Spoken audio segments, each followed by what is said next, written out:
డెల్టాలో దాదాపు 7,00,000 ఎకరాల పైర్లు ఉన్నాయి. ఈ పైర్లకి ఉపయోగం ఉంటుంది. దీనివల్ల ఎన్నికల్లో లబ్ధి, ఎన్నికల్లో కానీ జగన్మోహన్ రెడ్డి గారి హవా అనేది మళ్ళీ ఎట్లాగే కొనసాగే అవకాశం అయితే ఉంటుంది.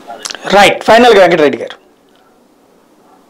సార్, ఇరు రాష్ట్ర ముఖ్యమంత్రులు కూర్చొని చర్చించుకోవడానికి ఆల్రెడీ దాంట్లో 66:34 అనేది ఆల్రెడీ డిసైడ్ అయ్యి ఇరు రాష్ట్ర ప్రభుత్వాలకు సంబంధించినటువంటి అధికారులు 2015లో సంతకం పెట్టారు.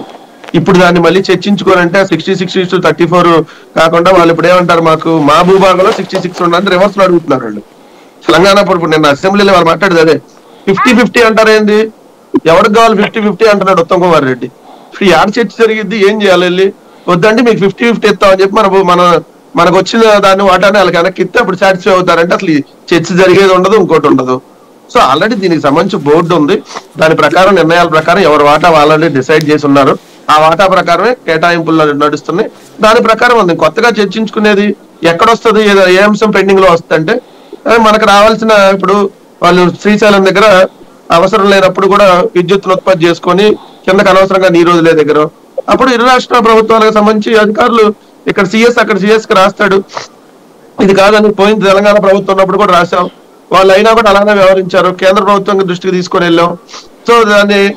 సో ఇదన్నీ నడుస్తూ ఉంటది. ఇప్పుడు ఇది ఎక్కడ తేలిందంటే దీనికి ఒక స్పష్టమైనటువంటి ఇది పెట్టి కంట్రోల్ మీరు అన్నట్టుగా ఇరు రాష్ట్ర ప్రభుత్వాల చేతిలో లేకుండా ఆల్రెడీ ఆ బోర్డు కంట్రోల్లోకి తీసుకుంది.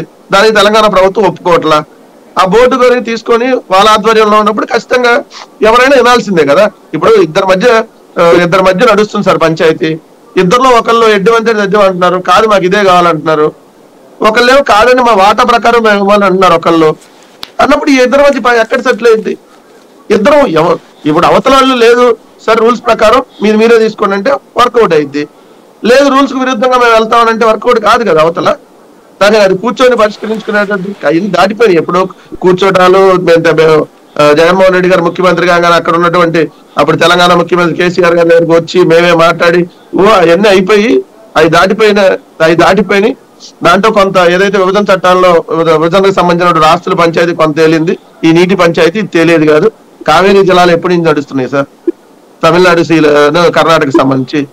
సో అసలు రాష్ట్ర విభజన అప్పుడే చెప్పాం కదా ఈ నీటి పంచాయతీ ఖచ్చితంగా ఉంటది, ఆంధ్రప్రదేశ్ రాష్ట్రానికి ఇబ్బందికర పరిస్థితులు ఉంటాయని. సో అదే జరుగుతుంది. ఇప్పుడు అక్కడ ప్రభుత్వం కూడా అదే విధంగా వ్యవహరిస్తుంది. సో అల్టిమేట్ గా కొంత నష్టపోతుంది ఆంధ్రప్రదేశ్ ప్రభుత్వమే. దానికి పరిష్కరించాల్సిన కేంద్ర ప్రభుత్వం, దాన్ని కూర్చొని సెటిల్ చేయాల్సిన వాళ్ళు ఆస్తుల పంచాయతీ కావచ్చు, లేదంటే మీరు అన్నట్టు ఈ నీటి వాటాలకు సంబంధించిగా చేయాల్సింది వాళ్ళు. సో విభజన చట్టంలోనే ఉంది కదా ఇరు రాష్ట్ర ప్రభుత్వాల మధ్య అది పంచాయతీ తేలకపోతే కేంద్ర